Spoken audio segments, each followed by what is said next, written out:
नमस्कार and welcome back. आज की वीडियो में आपको मजा आ जाएगा कि किस तरह से मोदी जी और अजीत डोभाल उन्होंने ईरान की इस्लामिक रिपब्लिक को कैसे तोड़ा है, कैसे काम किया है। और मैं सारे डॉट्स को जोड़कर आपके सामने रखूंगा। पूरी टीम ने पिछले 5-6 दिन में हमने बहुत इन्वेस्टिगेशन किया इसके ऊपर। आज पता लगा कि एक सीक्रेट लेटर है जो कि वहां का जो शाह है उसके पास भेजी गई है, जहां पर बोला गया कि ना तो वो पर्शियन है ना वो इस्लामिक जानवर है, वो तो अपने आप को ज़ोरास्ट्रियंस उन्होंने बोलना शुरू कर दिया। ये वहां के स्कॉलर्स हैं, उन्होंने अपनी जो वो किंग है उनका या जो क्राउन प्रिंस है वहां का, उसकी वाइफ को ये लेटर भेजा गया है कि भाई हमारी जो हमारी लीनेज है वो तो भारत के साथ है, वो तो वैदिक है, वो तो आर्यन है। इसके ऊपर बहुत लोगों ने बात कर ली। लेकिन ये एकदम से ही बातें क्यों हो रही हैं जहां पर तेहरान के लोग वो मस्जिदों को, गंदी गंदी मस्जिदें वहां पे जो थी उसको आग लगाई जा रही है। सुना है 70% से ज्यादा मस्जिदें बंद हो चुकी हैं, उनको आग लगा दी गई है। 70% गंदी मस्जिदें जला दी गई हैं ईरान के अंदर, जो कि गढ़ था इस्लाम का। मुल्लास भाग रहे हैं। खमेनी जो बोलता था कि लुल्ला के सिवाय किसी से डरना नहीं है, डर के मारे किसी गटर में छुप कर बैठा है, बुर्का डाल के वो भी किसी डस्टबिन में बैठा हुआ है। जो इस्लामिक रिपब्लिक के जो गार्ड्स हैं उन्हें पकड़ पकड़ के मारा जा रहा है, सर तन से जुदा हो रहे हैं उनके। लेकिन आपको यह नहीं मालूम कि ये जो आग लगाई जा रही है वहां पर, ये शुरू किसने करवाई? वो अमेरिका ने, इजराइल ने नहीं कराई, वो दिल्ली से शुरू हुई थी। और शुरू भी हुई 5-6 साल पहले, जब पूरी दुनिया वॉच कर रही थी कि ईरान का न्यूक्लियर प्रोग्राम ये हो तो नहीं गया, इसको बंद कैसे करना है। हमारे नेशनल सिक्योरिटी एडवाइजर वो कुछ और ही बिल्ड कर रहे थे। वो बिल्ड कर रहे थे एक नेटवर्क को, एक काउंटर नैरेटिव, एक सिविलाइजेशनल ब्रिज। नाम तो सुना होगा अजीत डोभाल का। उनका टारगेट ईरान की मिसाइल्स या उनका न्यूक्लियर प्रोग्राम नहीं था। वो टारगेट कर रहे थे ईरान की आइडेंटिटी को। और आज जो ईरान के लोग हैं वो क्या बोल रहे हैं? हमें झंडा चाहिए जिसके अंदर शेर और सूरज हो, यानी कि लायन एंड सन का फ्लैग। यहां तक कि फॉरेन कंट्रीज ने भी इसको अब एक्सेप्ट करना शुरू कर दिया है। वहां के ईरान के लोग जो दिखाते थे पहले कि कैसे खमेनी के सामने रो रो के दिखाते हैं कि जी इजराइल को खत्म कर दीजिए, हम हमास के साथ हैं, आज बोल रहे हैं डेथ टू नॉट अमेरिका और इजराइल, डेथ टू खमेनी। वो जानवर समझते हैं इस इस्लामिक मोहम्मद टू को। उन्होंने अपनी गंदी मस्जिदें जो जलानी शुरू करी, उसके साथ साथ जो मजे की बात हुई है वो बोलते हैं कि हम इस्लामिक है ही नहीं, हम तो ज़ोरास्ट्रियन हैं या हम वैदिक हैं। अब वो ये रियलाइज नहीं कर रहे कि वो कर क्या रहे हैं। वो ये कर रहे हैं कि अजीत डोभाल का एक 5 साल पहले एक मिशन था, उसको पूरा कर रहे हैं। मिशन ये था, जहां पर जो सूफी श्राइन्स है भारत में, उसमें शुरू किया गया। जो मरकज सेंटर्स हैं दिल्ली में, जो शिया कम्युनिटी है लखनऊ में, ये सब में एक प्रोग्राम को शुरू किया गया। और आज बात करेंगे ऑपरेशन आर्यन रिटर्न, जो अजीत डोभाल ने शुरू किया था। Most audacious intelligence programme of the 21st century. ये ऐसे ही जेम्स बॉन्ड नहीं बोलते उनको। जो आज आप रिजल्ट देख रहे हैं उसके पीछे बहुत बड़ी एक साजिश नहीं है, एक गेम प्लान है। नवंबर 2019 अजीत डोभाल के घर पे न्यू दिल्ली में 30 रिलीजियस लीडर्स को बुलाया गया, जिसके अंदर हिंदू भी थे, मुसलमान भी थे, सूफी और शिया वाले कम्युनिटी के लोग ज्यादा थे। मीडिया ने बोला इंटरफेथ डायलॉग। भाई इंटरफेथ डायलॉग में अजीत डोभाल का काम क्या है? पहली बात ये। लेकिन अगर आप गेस्ट लिस्ट देखेंगे तो उसमें कौन थे? Syed Abedin Ali Khan, head of Ajmer Dargah, most powerful Sufi shrine in India. Maulana Kalbe Jawad, leading Shia cleric, direct connection to Iran, जो वहां पे कौम है उसके साथ। ये अयोध्या के लिए बात करने नहीं आए थे। आपको लगेगा कि राम मंदिर बनाना है उसके लिए आए, नो, ये रिक्रूटमेंट थी। फास्ट फॉरवर्ड कीजिए 2022, डोभाल जी दोबारा से मिलते हैं ऑल इंडिया सूफी, जो ये सजादुद्दीन कौन सी काउंसिल है उसके साथ। 23 लीडर्स को बुलाया गया। हर मेजर दरगाह जो भारत में है वहां से क्लैरिक्स को बुलाया गया, वो अजमेर हो, निजामुद्दीन हो, फतेहगढ़ सिकरी हो, कोई भी हो। और रेजोल्यूशन वहां पे किया गया कि 2 चीजों का, एक रेडिकल ऑर्गेनाइजेशंस को बैन करना है भारत में, और दूसरा जो काउंटर एक्सट्रीमिज्म है उसको क्रिएट करना है। लेकिन अगर फाइन प्रिंट देखेंगे तो वहां पे एक कैंपेन को लॉन्च किया गया, मेरा मुल्क मेरी पहचान, यानी कि मेरा देश मेरी आइडेंटिटी है। टैगलाइन समझिए, we are Indians, we are not Hindu और मुसलमान। यह सीड था जिसको प्लांट किया गया भारत में none other than Ajit Doval. और आज जो सीड तब हमने वहां पे प्लांट किया था, आज आपको पेड़ दिखता है ईरान के अंदर। क्योंकि सूफिज्म वो सिर्फ भारत के अंदर नहीं है, वो बॉर्डर पे स्टॉप नहीं करती। जब चिश्ती यहां पे जो ऑर्डर करते हैं दिल्ली में, वो तेहरान तक जाता है, क्योंकि ये सेम सेंट्स हैं, सेम श्राइन्स हैं। और भारत में डोभाल जी वो पीस को बिल्ड करने की बात नहीं कर रहे थे, वो इसको वेपन की तरह यूज कर रहे थे जो ईरान में काम आएगा। अब आपको समझ आएगा दो तीन चीजें और। मैंने खुद मोदी जी को क्रिटिसाइज किया था, आज याद दिलाता हूं आपको। मोदी जी ने, आपको याद होगा, चादर भेजी थी अजमेर में। हमारे बिजू जी जो है, हमारे जो लॉ के मंत्री होते थे, वो देने गए थे मोदी जी की तरफ से। अब आपको समझ आएगा कि वो चादर भेजने का मतलब क्या था। खुद नहीं गए, लेकिन अपने मंत्रियों को भेज दिया। Why Ajmer? Now you will understand. दूसरा, आपको याद होगा, अफगानिस्तान का एक मिनिस्टर आया था हमारे पास, मुतक्की, वो भी अजमेर में लेक्चर देने गया था। अब आपको समझ आएगा why Ajmer that time. That means 2019 से कॉन्टिन्यूअस एक काम चल रहा है कि इस्लामिक रिपब्लिक को तोड़ना कैसे है, इनकी जड़ें में ऐसा पानी यानी तेजाब डालना है कि ये अंदर से खुद ही खराब हो जाए। अब आते हैं कि जो मोस्ट एनालिस्ट मिस करते हैं, जो चिट्ठियां वहां पे गई हैं ईरान में, वो ऐसे नहीं गई।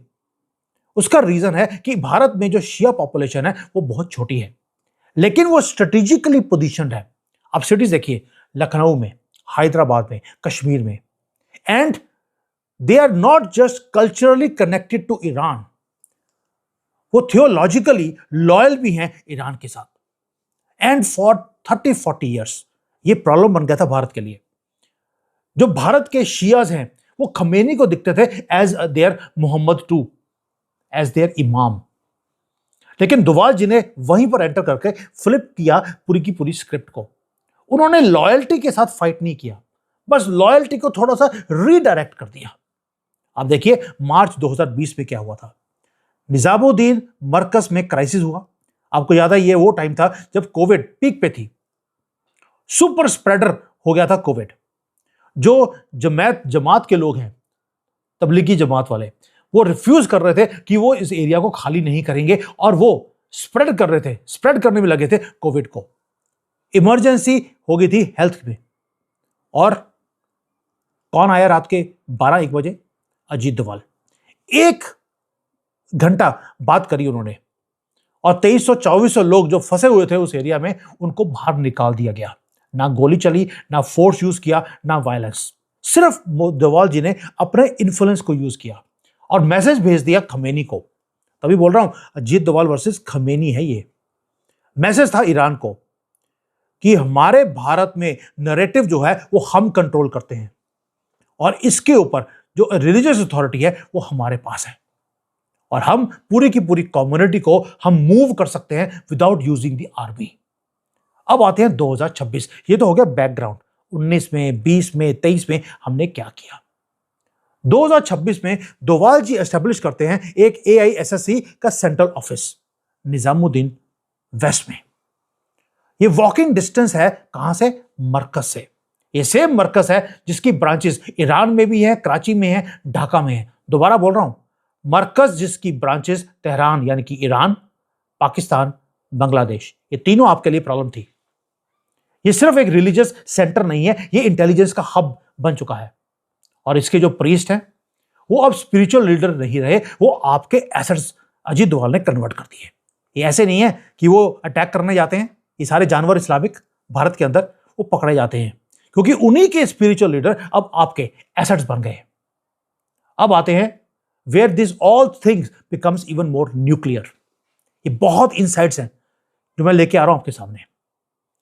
डोभाल जी ने सिर्फ एक नेटवर्क को बिल्ड नहीं किया, उन्होंने एक आइडिया को प्लांट कर दिया इनके दिमाग में। जैसे इनके जो मौलाना होते हैं, एक गंदे गंदे इमाम, वो एक जिहाद का आइडिया प्लांट करते हैं और वो पेड़ बन जाता है। डोवाल जी ने वही काम किया, उस प्लांट के पास अपना एक वीड इनका डाल दिया। ये बोल दिया कि भाई जो इस्लाम है वो एक फॉरेन आइडिया है। ईरान की या आपकी जो सारे सूफी हैं, शियाज हैं, उनकी ट्रू आइडेंटिटी तो प्री इस्लामिक है। आपका तो रियल नाम आर्यन था, आप तो अरबी है ही नहीं, ना आप ईरानियन है, ना पर्शियन है, कुछ भी नहीं है। भाई आपने ईरान के इतने करोड़ों लोगों के अंदर एक दिमाग में बिठाना है कि 1400 साल पहले भी आप कुछ थे। आपकी हिस्ट्री इस इस्लामिक जानवरपन से पहले कुछ और थी। 4000 पहले आप कुछ और ही थे। और वहां पर एंटर करता है उसके बाद सूफी डॉक्ट्राइन। पहले आपने सूफियों को अपने कब्जे में किया, उसके बाद आपने सूफी डॉक्ट्राइन को शुरू कर लिया कि जो सूफिज्म है वो भारत के अंदर यूनिक है। उसने सूफिज्म के अंदर वैदिक फिलॉसफी को भी एब्जॉर्ब किया हुआ है, और जो ये इस्लामिक है वादत अल वजूद, उसको भी उसने एक्सेप्ट किया हुआ है। यानी कि इसके अंदर अद्वैतिक जो वेदांता है वो भी एंटर्ड है, लेकिन उसके ऊपर क्लोथिंग इस्लामिक क्लोथिंग दी हुई है।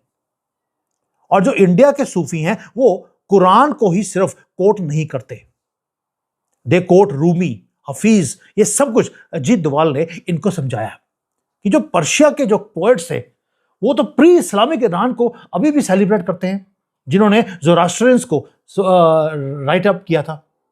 ये सारे के लोग ये ईरानियन थे। और आज आप रो रहे हैं इन अरबियों के लिए। डोवाल जी ने सूफी लीडर्स को सिर्फ यही मैसेज समझाने की कोशिश करी, you were pre this Islamic madness.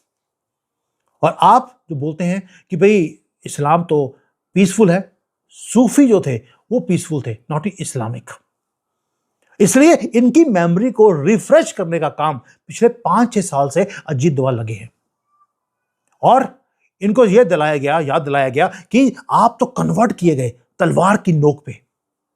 आपके पास फायर टेंपल्स थे, आपके पास लायन एंड सन का झंडा था। और यह मैसेज इनके दिमाग में डाला गया किसके थ्रू? दरगाह नेटवर्क्स के थ्रू, शिया क्लरिक्स के थ्रू, जिनके लिंक्स ईरान के अंदर है।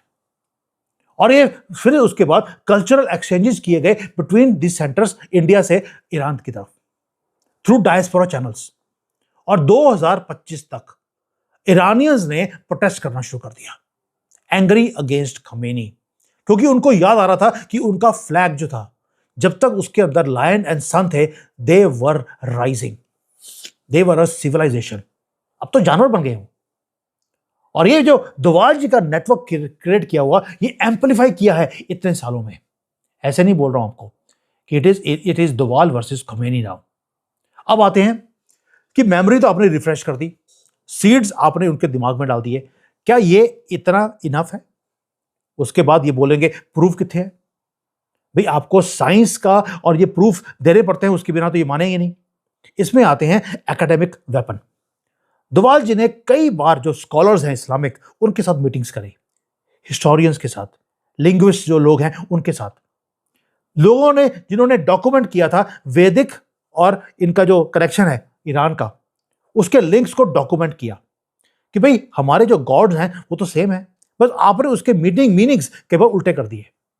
इंद्रा को इन्होंने बना दिया डीमन, और असुर जो थे उनको भगवान बना दिया। हो सकता है मोहम्मद भी उसके बीच में आता हो कि असुरों को भगवान मानने लग गए और इंद्र को बोल दिया ये तो डीमंस हैं, यानी कि हिंदुओं के जितनी चीजें हैं उसको उल्टा कर दिया। लेकिन जो रूट्स हैं वो आपकी आइडेंटिकल थी। हाँ, आपके डॉक्यूमेंटेशंस उल्टे हैं लेकिन रूट्स आइडेंटिकल हैं। और जो सारी रिसर्च है उसको पब्लिक भी कर दिया, through papers, through documentaries, through social media.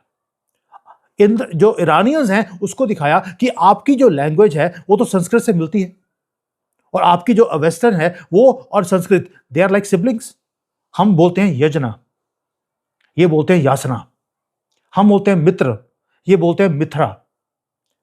तो हमने बोलना शुरू कर दिया कि भाई आपकी लैंग्वेज हमारी में कोई फर्क ही नहीं है, सेम वर्ड्स हैं, सेम डेटीज हैं, तो फिर आपका हमारा फर्क कैसे है? आपका हमारा तो वैदिक हेरिटेज है विच वॉज करेक्टेड। और सडनली जो यंग ईरानियंस हैं, क्योंकि हमने वो काम किया, इनके सोशल मीडिया पे ये चीजों को डालना शुरू किया। जब ईरान के लोगों ने गूगल किया तो पता लगा यार ईरान के लोग तो हिंदू थे, वो तो ज़ोरास्ट्रियन थे, तो ये पारसी कौन है? तब जो उनको पता लगा कि यह जो फायर टेम्पल है वो तो कभी मरा ही नहीं, वो तो इस्लामिक जानवरों ने वहां पे तोड़ दिया। लेकिन जो फायर टेम्पल्स है वो वहां से निकल के, ईरान से निकलकर वो भारत में आए। इस वक्त दुनिया में अबाउट 160 या 165 वो फायर टेम्पल्स है पूरी दुनिया में। 9 रह गए हैं ईरान में और उनकी हालत खराब है। और 9 के बाद जो बाकी के 155 कोई बाकी के टेम्पल्स हैं वो सारे के सारे वो भारत में हैं। यानी कि भारत ने कभी भी ईरान को कॉन्कर नहीं किया, भारत ने ईरान की सभ्यता को सेव किया है। ये चीजें अजीत डोभाल जी ने इनके दिमाग में डाली। ये कोई हिस्ट्री की बात नहीं थी दोस्तों, ये साइकोलॉजिकल ऑपरेशन था जो अजीत डोभाल ने शुरू किया एंड इट इज वर्किंग। आज ईरान के लोग क्या बोलते हैं? उन्होंने बोला हम अरबी नहीं है और किसी की बात नहीं बोल रहे। They are talking about Zoroastrian, fire temples, sun and lion and Bharat. Can you imagine कि ईरान के लोग एकदम से अपनी मेंटालिटी चेंज कर दें? कैसे हो सकता है? अब आते हैं कि कट करते हैं 2026। अब क्या हो रहा है? आपने सीड प्लांट कर दिया, उनको प्रूफ दे दिया, उसके बाद तेहरान में आग लगी है और दिल्ली में किसी को पसीने आ रहे हैं। उस बंदे का नाम आपने कई बार सुना होगा, Owaisi, leader of AIMM। Suddenly उसने लेटर लिखा मोदी जी को, प्लीज इंटरवीन कीजिए ईरान के मैटर में, प्रोटेक्ट कीजिए रीजनल स्टेबिलिटी को, सेफगार्ड अवर इंटरेस्ट। क्या बोला? सेफगार्ड अवर इंटरेस्ट। ये अवर इंटरेस्ट का मतलब क्या है? ये अवर कौन है? He doesn't mean India, he means Islamic network. क्योंकि ओवैसी को मालूम है कि अगर ईरान ज़ोरास्ट्रियन या वैदिक हो गया और इस्लामिक रिपब्लिक अगर आर्यन रिपब्लिक बन गया, तो ये जो सारा का सारा जो इनका नैरेटिव है कि इस्लाम खतरे में है, वो पूरा का पूरा प्लेबुक वो कोलैप्स होता है। क्योंकि जब सरबराह ही चला गया तो बाकी के ये तो सारे यतीम हो जाएंगे, ओवैसी एंड इसकी सारे 30 करोड़ जिहादी जो भारत में रहते हैं। और पिछले 1400 सालों से, या कह लीजिए जब से आजादी मिली उससे पहले से, जो रेडिकल्स हैं इंडिया के अंदर, उन्होंने हमेशा ही बोला कि देखिए ईरान हमारा बाप है, प्योर इस्लामिक कंट्री ईरान। और इन्होंने वेस्ट को रेजिस्ट किया और यह बोल दिया कि देखिए इस्लाम के पास, लुल्ला के पास कितनी पावर है, किसी और की इसके सामने चलती नहीं है। ये इनका मॉडल था, ये इनकी होप थी कि आज ईरान अगर कहां तो ये वैदिक और ज़ोरास्ट्रियन होते थे, इनको हमने कन्वर्ट करके इस्लामिक कर दिया, कल को हम भारत को भी करेंगे। लेकिन अगर ईरानियंस ने खुद ही इस्लाम को रिजेक्ट करना शुरू कर दिया और गंदी मस्जिदों को आग लगानी शुरू कर दी और यह बोलना शुरू कर दिया इस्लाम ने ईरान को ऑक्युपाई किया है, तो सोच के देखिए ओवैसी का और यहां पे जो 30 करोड़ यतीम होने वाले हैं, इनका क्या होगा। और अगर ईरान ने कहीं यह बोल दिया हम तो आर्यन थे, वैदिक थे, अरब है ही नहीं, तो क्या होगा। यानी कि भारत के जो मुसलमान हैं, स्पेशली ये 30 करोड़ जिहादी, ये इनका क्या होगा। मैं पहले बोला, दूसरी बार बोल रहा हूं, मजा आ रहा है मुझे बोल के, यतीम हो जाएंगे, ये बाप ही नहीं रहेगा। इसलिए Owaisi is not only asking Modi to save Iran, he is asking Modi to save the narrative. और मोदी जी वो तो मेडिटेशन में बैठे हैं, आंखें बंद करके जय सिया राम बोल रहे हैं। ही इज नॉट लिसनिंग, क्योंकि उन्हें मालूम है कि मेरा आदमी, मेरा पट्टा अजीत डोभाल, वो काम कर भी रहा है and he is winning also. दोस्तों आज जो आप देख रहे हैं ईरान के अंदर, मैंने आपको टाइमलाइन दी है सारे, आप कंटेस्ट कर सकते हैं मेरे साथ कि यार मैं सही नहीं बोल रहा हूं। और ये वो स्टोरी है जो आपको कोई और नहीं बताएगा, ये मैं गारंटी देता हूं। इसके लिए टाइम लगता है। ये वो स्टोरी है जहां पर भारत ने सिर्फ अपने बॉर्डर्स को डिफेंड नहीं किया है, हमने रिक्लेम किया एक लॉस्ट ब्रदर को। हमने ईरान को इन्वेड नहीं किया। हमने सिर्फ उनके कान में थोड़ी सी कुछ बातें अजीत डोभाल के थ्रू हमने विस्पर करवाई हैं, through Sufis, through Shias, through scholars, through history, through articles, through social media, और रिमाइंड करवाया ईरान के लोगों को आप खमेनी जैसे जानवर से पहले आप क्या होते थे। और आज उसका रिजल्ट है कि वहां पे गंदी मस्जिदें जलाई जा रही हैं पूरे ईरान के अंदर, और लायन एंड सन वाला झंडा वो फैलाया जा रहा है। जो मुल्लाज हैं उनको रियलाइज हो गया ये रेवोल्यूशन नहीं है जो ईरान में हो रहा है, ये होम कमिंग है। लोगों के अपने रूट्स के साथ लोगों ने जुड़ना शुरू कर दिया। ये आर्यन सिविलाइजेशन वापस आ रही है। इस्लामिक तो खत्म होने ही थे, इनका वैसे भी 1400 सालों की हिस्ट्री थी। इनकी गंदी किताब में लिखा है कि आपका जो फ्यूचर है वो 1400 सालों का है, और ऑलरेडी 1410 साल हो गए हैं। 10 साल ओवर है। 10 साल भी ओवर इसलिए हो गए क्योंकि मोदी जी ने पिछले 10 साल में सिर्फ तैयारी करी है इसकी। और जो आर्यन सिविलाइजेशन है वो आज सिविल वॉर के अंदर है, क्योंकि उन्होंने अपने 4000 साल पुराने रूट्स को पहचानना शुरू कर दिया। और एंड क्या हो रहा है? एंड हो रहा है not with a sword but with a sun and the fire of ancient Iran. ये आग जो भारत ने कभी बुझने ही नहीं दी। उन्होंने, इस्लामिक जानवरों ने ईरान में सन टेम्पल्स को या फायर टेम्पल्स को बंद करने की कोशिश करी, लेकिन आग हमने भारत में जलाकर रखी इनकी। कभी तो काम आएगी। It never went out. It was just waiting in India कि कब मौका आएगा, कब इनको हम याद दिलाएंगे कि भाई घर वापस आ जाओ। और ईरान के लोग घर वापसी कर रहे हैं। दोस्तों, आज जो ये वीडियो बनाकर जो मुझे मजा आया है, ये डिटेल्स देकर आपको बिल्कुल पिन पॉइंटेड, मैं आपको अपने अंदर की फीलिंग मैं बता नहीं सकता हूं। क्योंकि ईरान के जो ये खमेनी जैसे जानवर है, इन्होंने पूरे दुनिया में आग लगा के रखी थी कि हम पूरे दुनिया को इस्लामिक बनाएंगे। आज इसकी अपनी कंट्री ही नॉन इस्लामिक बनने वाली है। आप सोच के देखिए, अगर ये डोमिनो इफेक्ट होता है, अगर ईरान इस्लामिक नहीं रहा, आप गारंटी ले लीजिए बाकी के कितने कंट्रीज है जो नॉन इस्लामिक बनने वाले हैं, इसका आपको अंदाजा भी नहीं है।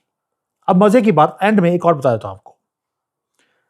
इंडोनेशिया के अंदर जितने इमाम हैं, मुल्ला मौलवी, वो सनातनी बनते जा रहे हैं। उन्होंने इस्लाम के गंदे रिलीजन को छोड़ दिया, किताब को नाली में फेंक दिए, और वो सनातनी बन रहे हैं कि हमारे रूट्स सनातनी थे।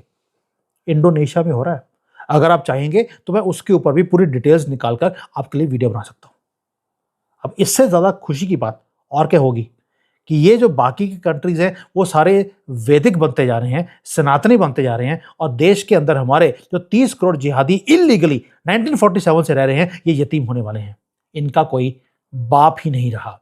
यानी कि हमें अब बोलना चाहिए ये मुसलमान नहीं, ये भटके हुए हिंदू हैं जिनकी घर वापसी होनी तय है। Thank you. जय हिंद। वंदे मातरम।